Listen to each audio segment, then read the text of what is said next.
Hello everyone. आज की class में हम सभी हिंदी साहित्य से संबंधित कुछ प्रश्नों को करेंगे।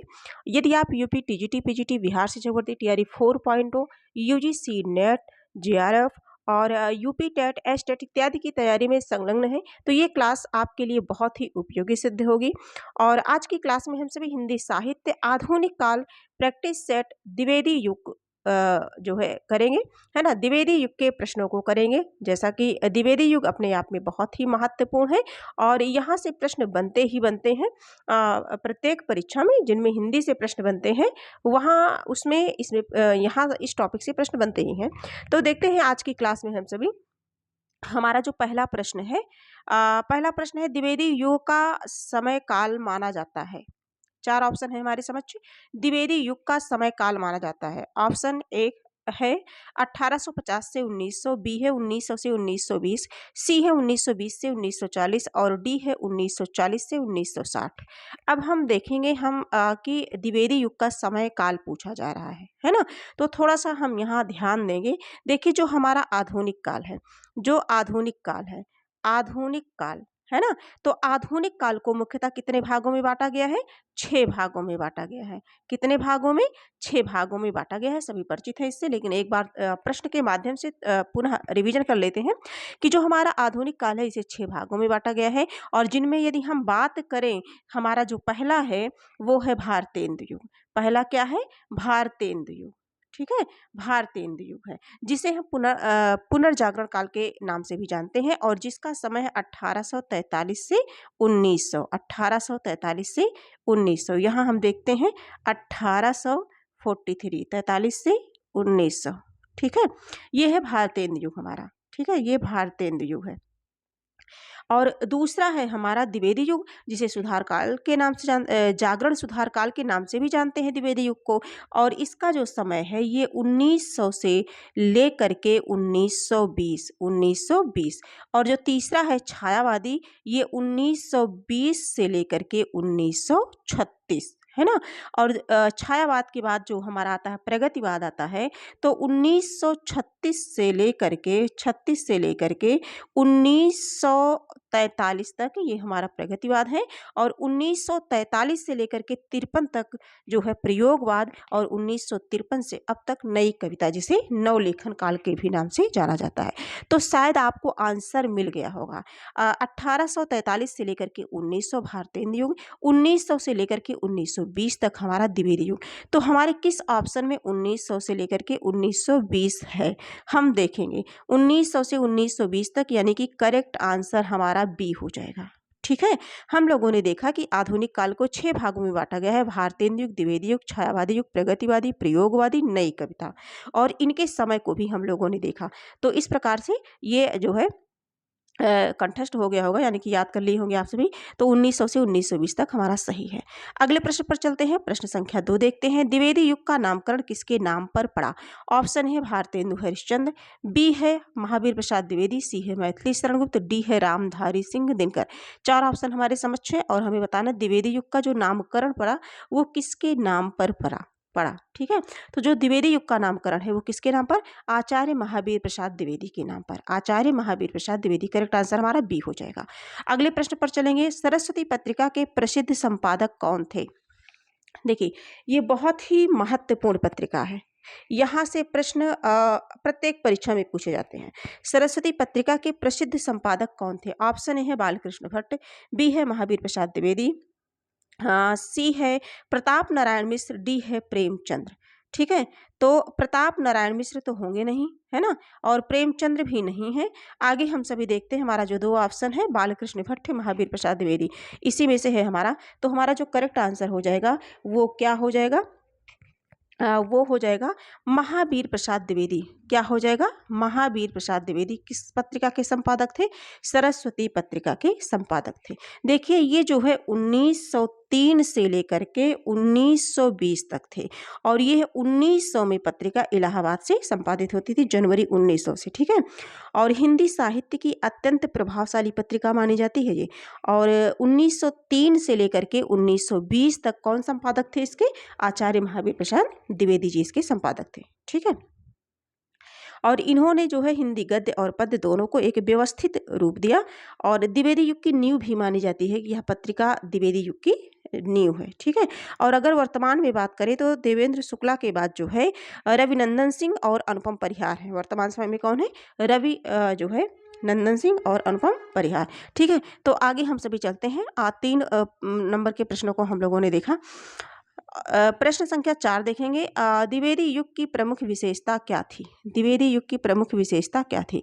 ऑप्शन ए है श्रृंगार रस की प्रधानता, बी है देशभक्ति और नैतिकता, सी है रहस्यवाद, डी है प्रयोगवाद। है ना, तो श्रृंगार तो थी नहीं, है ना, रहस्यवाद भी नहीं थी, प्रयोगवाद भी नहीं थी, देशभक्ति और नैतिकता थी, देशभक्ति और नैतिकता थी। ठीक है, तो करेक्ट आंसर हमारा क्या हो जाएगा? बी हो जाएगा।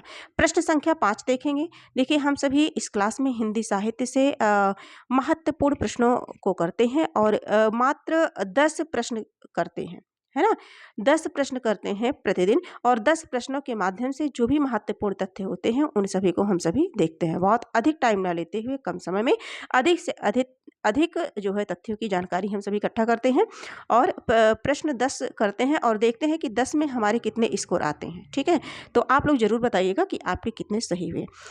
भारत भारती के रचनाकार कौन है? मोस्ट इंपॉर्टेंट रचना है जयशंकर प्रसाद, मैथिली शरण गुप्त, सुमित्रा नंदन पंथ और निराला।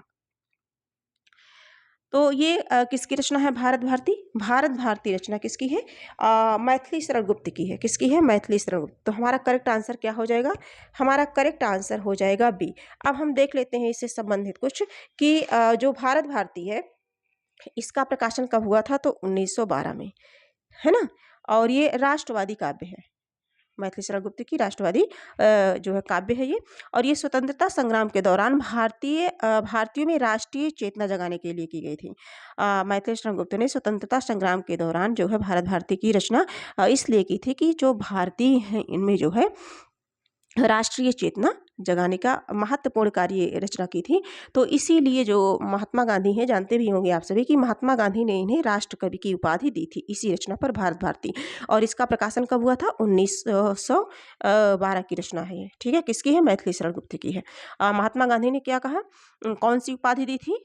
राष्ट्र कवि की उपाधि। राष्ट्र कवि के नाम से कौन जाना जाता है? मैथिली शरण गुप्त, है ना। तो ये सारे तथ्य हैं जो याद करने योग्य हैं। अगला देखेंगे हमारा जो है प्रश्न संख्या 6 है। द्विवेदी युग में भाषा का स्वरूप कैसा था? प्रश्न संख्या ए ब्रजभाषा, बी अवधी, सी खड़ी बोली, डी उर्दू, है ना। तो जो देखिए 4 ऑप्शन है हमारे समक्ष। तो इसमें जैसे जो भारतेंदु युग था तो भारतेंदु युग में खड़ी बोली थी, है ना, खड़ी बोली थी, ब्रजभाषा भी थी। ठीक है, भारतेंदु युग का अगर हम समय देखें तो 1850 से लेकर के 1900 का समय था।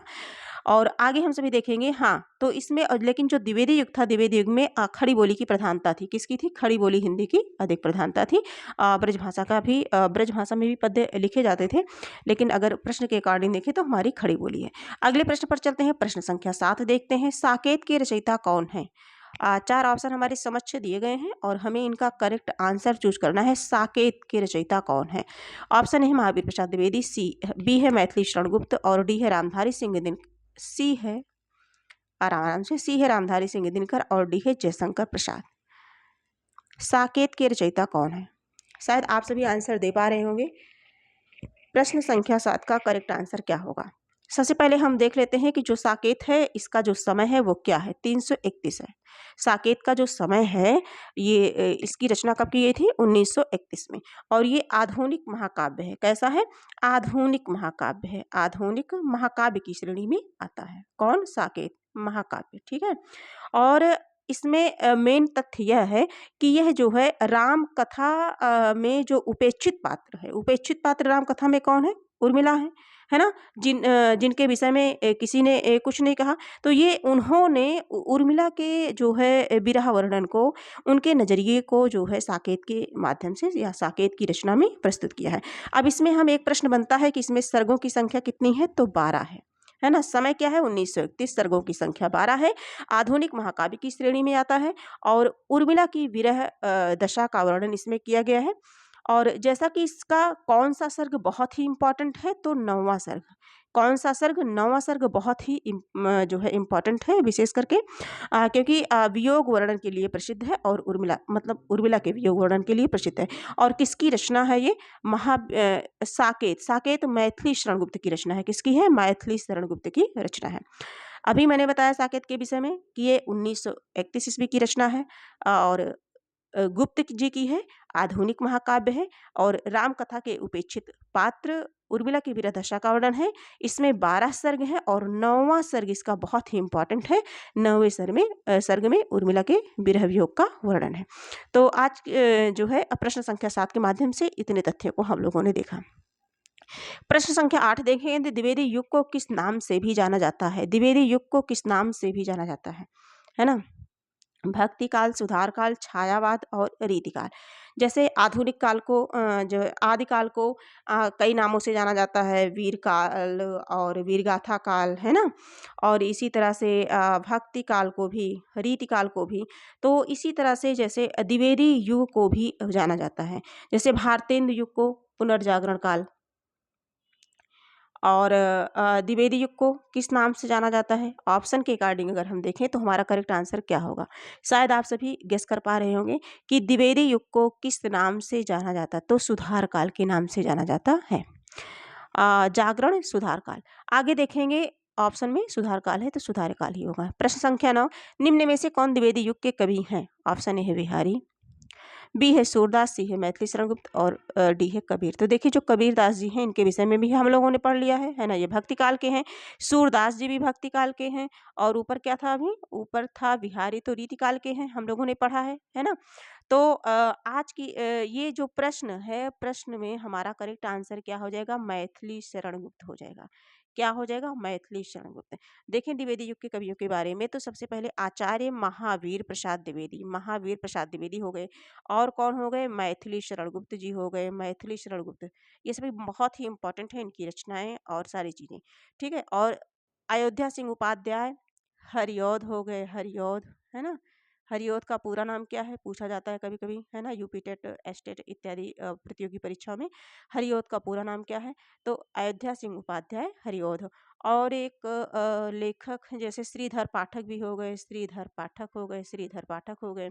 अब इनके पास राम नरेश त्रिपाठी को भी आप जानते होंगे, तो वो भी द्विवेदी युग के ही हैं, ठीक है। तो द्विवेदी युग कवियों में सर्वप्रथम आचार्य महावीर प्रसाद द्विवेदी, जिन्होंने सरस्वती पत्रिका का प्रकाशन किया, है ना? और फिर मैथिली शरण गुप्त, हरिऔध, श्रीधर पाठक, राम नरेश त्रिपाठी, इतने मोस्ट इंपॉर्टेंट हैं। आगे हम सभी अगला प्रश्न देखेंगे। प्रश्न संख्या 10 देखेंगे। द्विवेदी युग में किस प्रकार की रचनाएं अधिक लिखी गईं? द्विवेदी युग में किस प्रकार की रचनाएं अधिक लिखी गई? ऑप्शन ए है प्रेम और श्रृंगार, धार्मिक भक्ति, बी है, सी है राष्ट्रीयता और समाज सुधार, डी है रहस्यवाद। तो रहस्यवाद तो थी नहीं, प्रेम और श्रृंगार ये तो रीतिकाल में होता था और ये धार्मिक भक्ति ये तो भक्ति काल की ही है ना रचनाएं होती थी। और राष्ट्रीयता और समाज सुधार यही हमारा ऑप्शन बचता है और यही हमारा करेक्ट आंसर हो जाएगा। प्रश्न संख्या 10 का करेक्ट आंसर क्या हो जाएगा? सी हो जाएगा।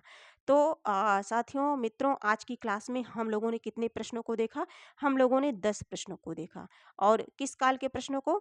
आधुनिक काल के द्विवेदी युग के प्रश्नों को हम लोगों ने देखा। और शायद आप सभी समझ पाए होंगे कि द्विवेदी युग के कुछ महत्वपूर्ण तथ्य जो बार बार परीक्षा में रिपीट होते हैं उनको आज 10 प्रश्नों के माध्यम से हम सभी ने पूरा डिटेल में गहराई के साथ जो है अध्ययन किया, ठीक है। तो आप 10 में से आपके कितने स्कोर सही हुए? जितने भी भाई बहन हमारी ये क्लास देखते हैं वो ज़रूर कमेंट करके बताएं। तो आज के लिए इतना ही और हम फिर मिलेंगे कुछ महत्वपूर्ण तथ्यों के साथ। हाँ, आप अपना सुझाव दे सकते हैं कि आपको किस टॉपिक पर प्रश्नोत्तरी पढ़ना है। वैसे तो हम सभी क्रम से कर रहे हैं कि आदिकाल, भक्ति काल, रीति काल, है ना? आधुनिक काल पे हम सभी पहुँचे हैं। और बाकी यदि आपको किसी चीज़ पर जो है प्रैक्टिस लगानी है या किसी चीज़ को पढ़ना है तो आप कमेंट में जो है अपने विचार को रख सकते हैं, ठीक है। तो आज के लिए इतना ही, हम फिर मिलेंगे, तब तक के लिए धन्यवाद।